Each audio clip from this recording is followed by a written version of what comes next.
Samsung Galaxy M21 স্মার্টফোনটির আজ unboxing হবে এবং ফুল অনেস্ট অপিনিয়ন আপনার কাছে তুলে ধরবো। এই 14,000 টাকার প্রাইসে আমি স্মার্টফোনটিকে পারচেস করেছি অ্যামাজন থেকে। তো কতটা ভালো পারফরমেন্স পাবেন স্মার্টফোনটি থেকে পুরো ভিডিওটি শেষ পর্যন্ত দেখুন, প্রত্যেকটি ডাউট আপনার ক্লিয়ার হয়ে যাবে। সো গাইস, আমি হলাম আসবিন এবং আপনারা দেখছেন AKM Tech Bangla YouTube channel. যদি এখনও পর্যন্ত সাবস্ক্রাইব করে না থাকো তো অবশ্যই চ্যানেলটিকে সাবস্ক্রাইব করে নিন, কেমন? সো ফ্রেন্ডস, চলুন দেরি না করে শুরু করা যাক।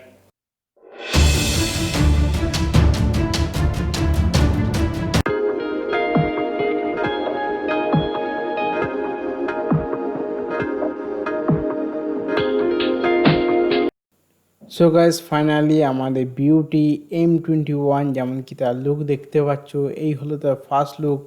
অসাধারণ একটা কালারের মধ্যে সাইডে এটিকে রেখে দিলাম। বাকি জিনিসগুলো দেখে নেওয়া যাক। এই হলো তার একটি অ্যাডাপ্টার চার্জিং কেবল, যেটা 15 ওয়াটের ফাস্ট চার্জারের সাথে দিয়েছে, কেন কি 6000 mAh ব্যাটারি আছে। এবং এই হলো টাইপ সি পোর্টের চার্জিং কেবল।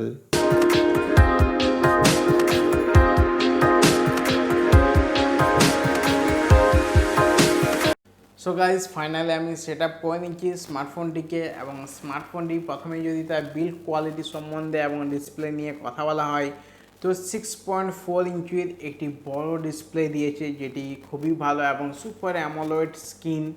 সো দুর্দান্ত পারফরমেন্স প্রোভাইড করছে এবং দেখতে সিরিয়াসলি পিকচার কোয়ালিটি খুবই ভালো। এবং এর সাথে ইউ ইনফিনিটি নচ দিয়েছে, যেটিও বেশ ভালো দেখতে এবং প্রায় অলমোস্ট বেজারলেস বললেই চলে স্মার্টফোনটিকে। এবং তার যদি নিচের দিকে কথা যেমন কি 3.5 mm অডিও জ্যাক দিয়েছে, তারই সাথে USB type C port fast চার্জিংয়ের ক্ষেত্রে এবং স্পিকার, কেমন?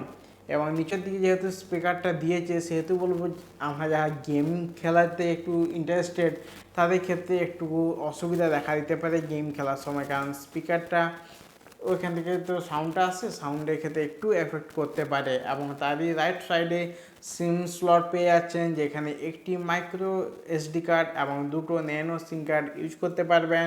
অপোজিট সাইডে পাওয়ার আনলক বাটন এবং ভলিউম আপ ডাউন বাটন দিয়েছে।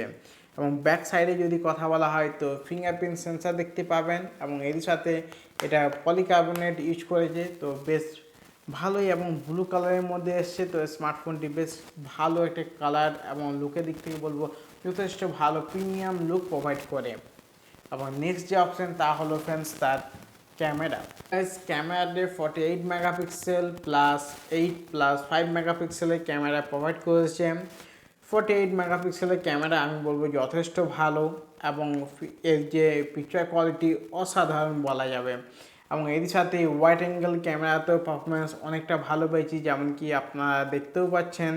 এর কিছু এক্সাম্পল মানে কিছু ফটো ক্লিক করেছি, সেগুলো আপনার কাছে তুলে ধরছি। এবং এর সাথে এই ক্যামেরা সেটিংয়ের মধ্যে নানা রকম লাইভ ফোকাস মোড পেয়ে যাবেন, যেখান থেকে আপনি লাইভ আপনার কতটা ব্লাড চাই ফটোর মধ্যে সেটা আপনি এখান থেকে অ্যাডজাস্ট করতে পারবেন। এর সাথে এর মধ্যে কিছু প্রো এফেক্ট বলুন, নাইট মোড বলুন, ফুড মোড বলুন, নানা রকম অপশান দিয়েছে, স্লো মোশন, এই সব দিক থেকেও বেশ ভালো। এবং যেমন কি আপনারা দেখতে পাচ্ছেন, এই ফটোটি আমি ক্লিক করেছি নর্মাল এবং এটিকে কন্টিনিউ জুম করছি, কিন্তু ফটোর মধ্যে বেশ ভালো একটা কোয়ালিটি মেনটেন রয়েছে এবং ফটোগুলো সিরিয়াসলি খুবই ভালো এসছে। সো গাইস, ক্যামেরার দিক থেকে আমি বলবো স্মার্টফোনটি বেশ ভালোই পারফরমেন্স, খারাপ বলবো না এই প্রাইস রেঞ্জের মধ্যে। এবং নেক্সট যে পয়েন্ট তা হলো তার ব্যাটারি লাইফ। তো এটি একটি মেন হাইলাইট স্মার্টফোনটির। 6000 mAh একটি বড় ব্যাটারি প্রোভাইড করেছে এবং এর সাথে 15 ওয়াটের একটি ফাস্ট চার্জিং। এবং গাইস, আমি আজ পুরো সকাল থেকে স্মার্টফোনটি ইউজ করছি, রাত্রি হয়ে গেছে, রাত্রি আমি ভিডিও বানাচ্ছি শুধুমাত্র আপনাদের জন্য। সো গাইস, 6000 mAh প্রায় কন্টিনিউ ইউজ করেছে আর সকাল থেকে 50% চার্জ শেষ হয়েছে, এখনও 50% চার্জ রয়ে গিয়েছে। মানে আপনি 24 ঘন্টায় বেশি পারফরমেন্স আপনি পেয়ে যাবেন স্মার্টফোনটি থেকে ব্যাটারির দিক থেকে, কেমন? এবং নেক্সট যে পয়েন্ট ফ্রেন্ডস তা হলো তার প্রসেসর। সো এখানে এক্সিনোস 9611 চিপসেট ইউজ করেছে। স্যামসাং নর্মালি এই প্রাইস রেঞ্জের মধ্যে এই চিপসেটটিকে ইউজ করে থাকে তারা। 4GB 64GB ভেরিয়েন্ট রয়েছে আমার কাছে। এর যে পারফরমেন্স আমি বলবো যে বেশ ভালোই এবং প্রসেসরটিও যথেষ্ট ভালো, খারাপ প্রসেসর নয়। তো এর গেমিং টেস্ট নিয়ে আসবো আমাদের চ্যানেলে, তো অবশ্যই চ্যানেলটিকে সাবস্ক্রাইব করে রাখুন কেমন। এবং নেক্সট যে পয়েন্ট তা হলো গাইস তার সিকিউরিটিতে অ্যান্ড্রয়েড 10 দিয়েছে ওএস, এবং এর সাথে ব্যাক সাইডে ফিঙ্গারপ্রিন্ট সেন্সার দিয়েছে, যেটি বেশ ভালোভাবে কাজ করছে এবং খুবই ফাস্টার পারফরমেন্স পেয়ে থাকবেন এই ফিঙ্গারপ্রিন্ট সেন্সার থেকে। যেমন কি আপনারা দেখতেও পাচ্ছেন তৎক্ষণাৎ ইনস্ট্যান্ট আনলক হয়ে যাচ্ছে, স্মার্টফোনটি বেশ ভালোভাবে কাজ করছে এবং সফটওয়্যার অপটিমাইজেশনও আমি বলবো যে বেশ ভালো।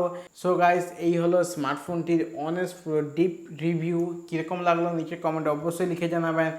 এবং ফ্রেন্ডস, সবার শেষে যদি বলা হয় 6000 এমএইচের বড় ব্যাটারি লাইফ এবং এর সাথে ক্যামেরার দিক থেকেও ভালো পারফরমেন্স এবং স্যামসুং ব্র্যান্ডের সাথে যদি আপনি যেতে চান, তাহলে আমি বলবো যে এই 14,000 টাকা প্রাইস রেঞ্জের মধ্যে স্মার্টফোনটির কোয়ালিটি খারাপ একদমই নয়, যথেষ্ট ভালো। আপনি অনায়াসে স্মার্টফোনটিকে পারচেস করতে পারেন কেমন। সো গাইস, চলুন আবার পরের ভিডিওয়ে দেখা হবে। Take care, bye by.